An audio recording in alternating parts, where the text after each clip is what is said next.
Hello everyone, I am Douglas E. Welch and this is another episode of In the Garden for A Gardener's Notebook.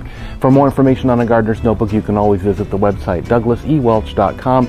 There you'll find links to A Gardener's Notebook as well as everything else that I do.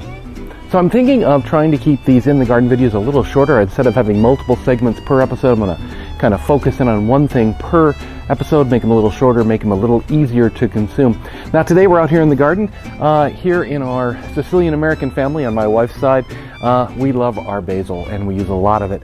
Unfortunately, we've had a little trouble growing it in the past, and so I just decided, along with all my propagation efforts that I do here in the garden, to just try and propagate some basil from this one plant that we have, see if I can get a lot more plants growing, figuring if we have a mass of plants we'll just be better off and we won't ever run out in the future. Now, as often with a lot of things in life, sometimes the simplest things are the best things. And so I was just reading online about someone who says, well, just take basil and cut off some stems and put it in some water and sure enough you'll get roots. And it's like, never really had much success with that in the past, but I figured I would try it at least one more last time here.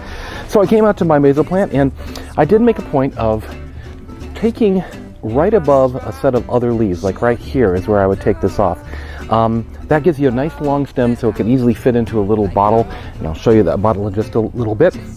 Now something this helps with too, of course, is by taking your cuttings off, you're actually pruning the plant back, you're actually helping it to bush out. You can see this plant's a little bit leggy. It was suffering in another part of the garden, so we moved it back here where it gets regular water via a soaker hose down here at the bottom, which runs through the regular bed and then up into these two pots here. And that's really helped a lot. So here you can see the little bottle I've been keeping on my windowsill here. Yes, it is a small sake bottle that I had. I like to pick up a bottle of this every so often just to have here in the evening.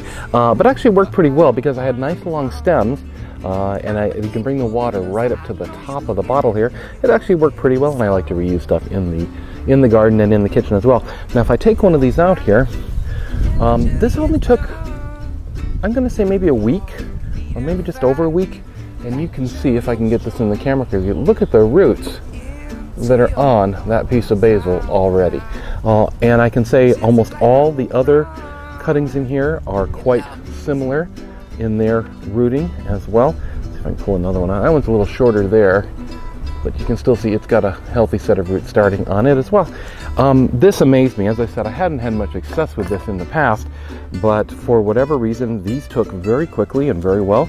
And I'm soon going to have, let's see, 1, 2, 3, 4, probably 5 or 6 new basil starts, and I'm going to pot up into little smaller pots first, pot them on a little further, and then those will eventually either go out in the container garden or actually perhaps, fingers crossed, in some of the bigger beds we can actually create a nice big bed of basil right in the garden soil itself. Well, I hope this has encouraged you to go out and take some cuttings in your own garden, whether it's basil, other herbs, or other plants in your garden. I actually have some Brunfelsia on the bench, which I'm trying to root in some soil. We'll see if that works. After the success of this, though, I think I'm going to bring some in, put it in a jar like this in the house, and just see what kind of roots we get to. The other great advantage of rooting stuff like this is you can see the roots. You know that things have rooted, where in soil, you can't really tell. You can tug on the stems very lightly, but you don't really know until you shake that pot out or pull the stem up to see what you've got. Until next time, I'm Douglas E. Welch. Thanks for joining me for this episode of In the Garden for A Gardener's Notebook. Again, the website, douglasewelch.com. Love to hear your questions, comments. Send along your pictures, links to your video, whatever. I love to see what's going on in your garden. That helps me figure out what to do in my garden too. Until next time, keep on rooting and keep on digging.